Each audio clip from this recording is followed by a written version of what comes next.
energy, maybe we can start to bring some peace and opportunities into the world.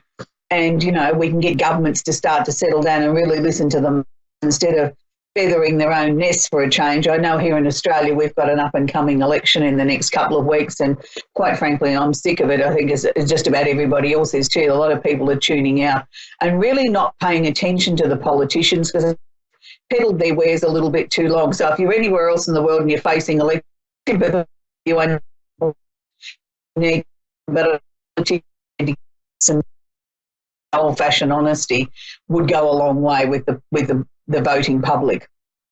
Anyway, we're going to take our first call, which is Sonia in Denver, Colorado. Are you there, Sonia? I'm here. Hello, Sonia. How can I help you this evening? Do you have a question? Very well, thank you, darling. Do you have a question for me? I do. There's a guy that I cannot get out of my head, my mind, my energy space, Right. and I'm just not sure if I'm just being obsessive, compulsive, or is this guy more significant than what I expect? Okay.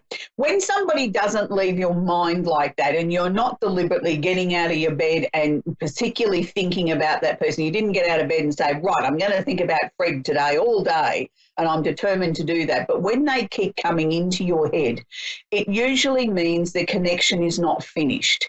So whatever the situation was, there's still some unfinished business there. Now, I would be more inclined to be looking at when he's coming into your mind randomly and you haven't got out of bed to deliberately think about him and you're going about your day and then all of a sudden in comes that wall of energy again and you're starting to think about him again. I would suggest to you that is he's thinking about you. So what you're doing is you're tuning into his energy.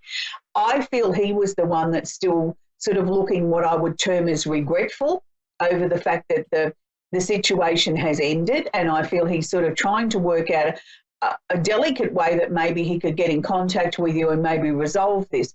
I'm not sure that he necessarily wants to come back to you in a full-blown relationship, but I strongly feel that there's unfinished business there.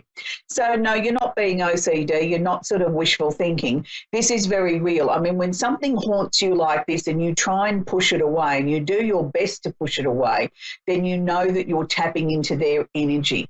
And it doesn't always mean it's the happily ever after that comes out of it. It's just sometimes as they're working through their processes of working through the situation and trying to come to terms with it, that you're just tuning into that energy. So unless he sort of reaches out and makes some sort of contact with you, my suggestion, Sonia, would be don't act upon this because you don't want to be seen as being pushy or not letting go of the situation or being OCD, to use your words. You've got to let him be the one to reach out to you. If what I'm seeing is correct, that he's only just trying to work through this, he will in time then fade away and there'll be nothing more. You'll just realise then, oh, gee, it hasn't come into my mind for a week or 10 days and you wonder why. Well, that'll be the reasons why. If the energy gets stronger, then be aware that he's on the way back to contact you. Yes, dear. We work together and I felt this connection, extreme connection, but he's in a relationship. So I wasn't sure if, I need to let this go, but it won't let go. All right, well, it makes it more difficult when the two of you are working together and you know the fact that he's in a relationship. Just because he's in a relationship doesn't mean he doesn't feel a connection with you and he's wondering in his mind where that could go and what he should do about it. But again, I want to see you be very professional in that sense. Do you know what I mean? Like, don't step over any sort of lines. Be mindful of the energy because he is thinking of you. It's not a wishful thinking thing, and it's not just because you went to work and you've got this drop-dead gorgeous guy that works there that you think, oh, he's nice. I mean, you would normally be able to get your head around that and say, this is ridiculous. He's married or he's in a relationship. Forget it. He's a nice guy, but let's, keep focused here. And you're struggling to do that, and that's why I know it's coming from him. So, you've got to wait till he's the one that brings it up or, says, let's grab a coffee, we need to talk or whatever. And